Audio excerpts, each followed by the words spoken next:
Hello everyone, this is Shivish from Physics with No Big Words. Yesterday we talked about three laws of motion and which was pretty intuitive. So now we will see how those three laws apply in the real world context or how motion happens in real life. Okay, so I have a ball here. Consider this as a ball. So if this is moving, right?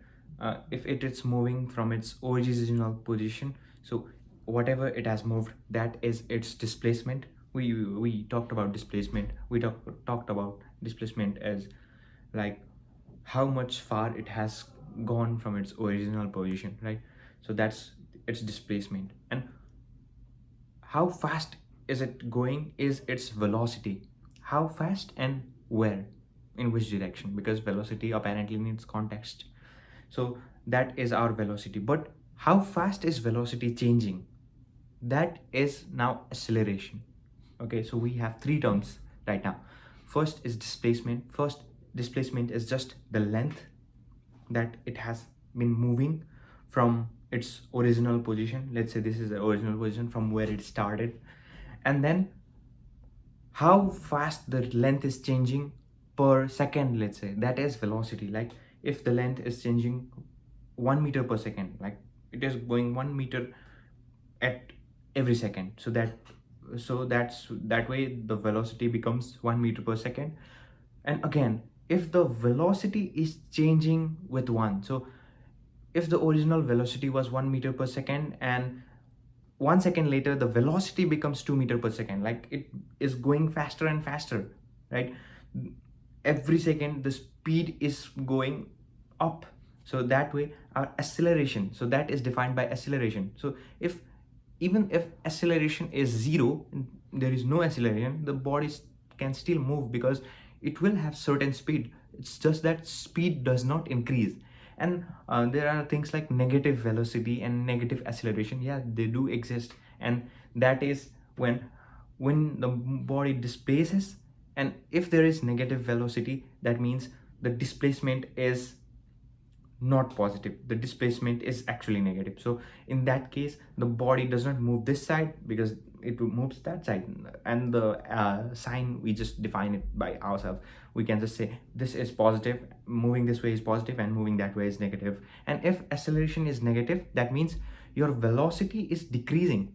Okay, so if this body is moving at certain, okay, let's say 5 meter per second, and next second it moves slower, like 4 meter per second, and next second it moves a little slower and a little slower, that means the acceleration is negative because that is subtracted from the velocity, because velocity is coming down, right? Every second there is been minus 1 meter per second squared.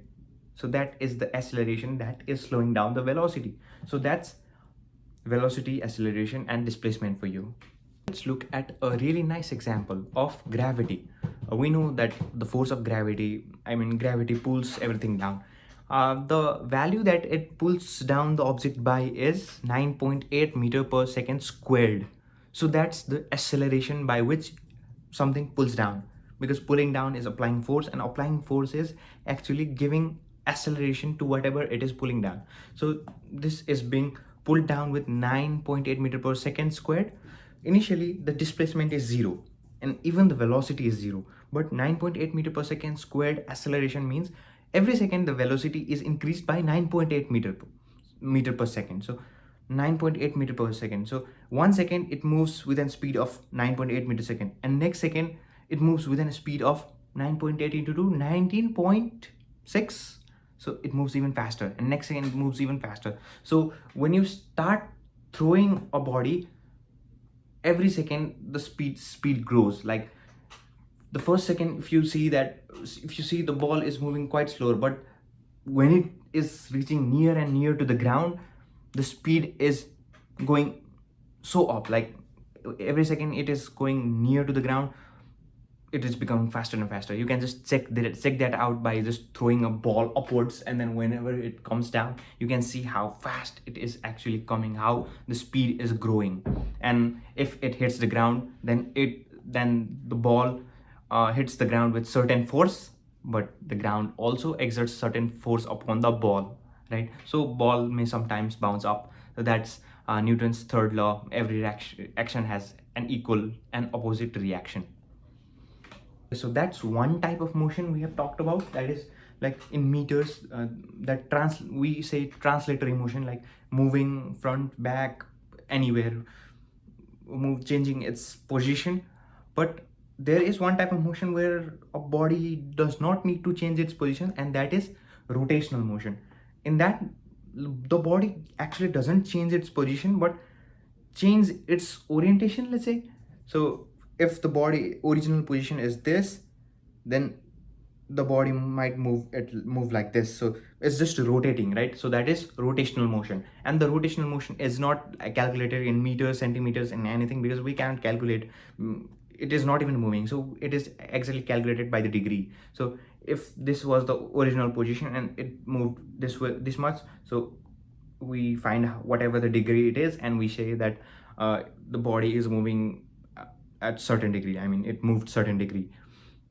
There is also velocity, that is called angular velocity in this case, and angular velocity is actually measured by the body moves certain degree per second. So 5 degrees per second. So that's way that one way of calculating angular velocity. And another way of calculating angular velocity is the body is moving certain rotation per second. Like if it's rotating like 5 times in a second, then the velocity of the body becomes 5 rotations per second, so rps. And then mostly that's calculated in per minutes, and so you get that rpm, rotation per minute. And there is also an angular acceleration, yeah, that follows, right? Okay, so we talked about all kinds of motion. So tomorrow we're gonna go into a little bit of maths, and we'll talk about the 3 basic equations of motion.